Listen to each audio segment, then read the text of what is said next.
ఎన్నో నాగరికతలు నదుల ఒడ్డున స్థిరపడడంతోనే మొదలయ్యాయని మనం చదువుకున్నాం. ఓసారి చరిత్ర పుస్తకాలను తిరిగేస్తే వాటిలో ఇదే కనిపిస్తుంది. అందుకేనేమో భారతీయ సంస్కృతిలో నదులను తల్లిగా భావిస్తారు, దేవతగా కొలుస్తారు. పవిత్ర నదిలో మునిగితే పాపాలు తొలగిపోతాయని నమ్ముతారు.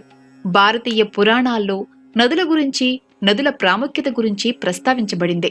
అలాంటి మన దేశంలో శాపగ్రస్తమైన నది ఒకటి ఉందని చాలా మందికి తెలీదు. ఈ నది నీటిని తాకడం కూడా అశుభం, ప్రమాదం అని భావిస్తారు. దీని దరిదాపుల్లో కూడా వెళ్లరు. ఎందుకని? ఈ నది ఏం పాపం చేసింది? దానికి ఆ పేరు ఎందుకొచ్చింది? ఈ వీడియోలో మాట్లాడుకుందాం. భారతీయ సంస్కృతిలో నదులకు ప్రత్యేక స్థానం ఉంది. ప్రతి నదిని పవిత్రమైనదిగా భావిస్తారు. గంగా, యమున, గోదావరి, కృష్ణ వంటి నదుల్ని దేవతల రూపంగా భావిస్తారు. ఈ నదుల్లో స్నానాలు చేయటం వల్ల పాపాలు పోతాయని తరతరాలుగా నమ్ముతుంటారు. ముఖ్యంగా కార్తీక మాసం వంటి పవిత్ర కాలాల్లో నదిలో స్నానం చేయడం ఒక దైవ కార్యంగా పరిగణిస్తారు. నదులకు ప్రపంచవ్యాప్తంగా జీవనాధార హోదా లభించింది. ఎందుకంటే చాలా నాగరికతలు నదుల ఒడ్డునే మొదలయ్యాయి.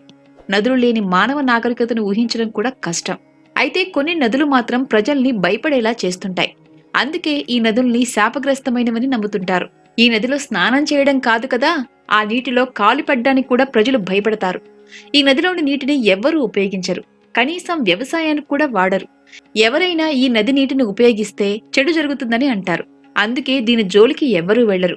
ఈ నది అంటే జనానికి ఎంత భయం అంటే దాహంతో ప్రాణం పోతున్నా సరే దాని నీళ్లు తాగడానికి కూడా దగ్గరికి వెళ్లరు. ఈ నది పేరులోనే దాని అర్థముంది. కర్మనాశ అనేది కర్మ, నాశ అనే రెండు పదాలతో ముడిపడింది. మంచి పనుల్ని కూడా నాశనం చేసేది అని దీని అర్థం. బీహార్లోని కైమూర్ జిల్లాలో పుట్టి ఉత్తరప్రదేశ్, బీహార్ గుండా ప్రవహిస్తుంది. ఈ నది బీహార్, ఉత్తరప్రదేశ్లను విభజిస్తుంది. 192 కిలోమీటర్ల పొడవున్న కర్మనాశి నదికి పశ్చిమ తీరంలో ఉత్తరప్రదేశ్ జిల్లాలు, తూర్పున బీహార్ జిల్లాలు ఉన్నాయి. ఈ నది చివరకు బక్సర్ సమీపంలో గంగా నదిలో కలుస్తుంది.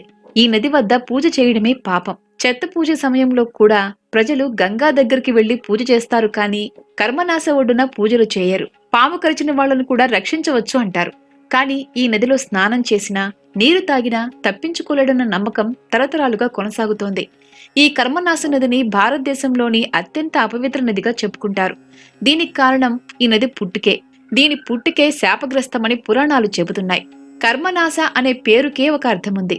ఇది కర్మలను నాశనం చేసేది అని అర్థం. అంటే ఎవరు ఇందులో స్నానం చేసినా వారి సద్గుణాలు, పుణ్యాలు అన్నీ నాశనమవుతాయని నమ్మకం.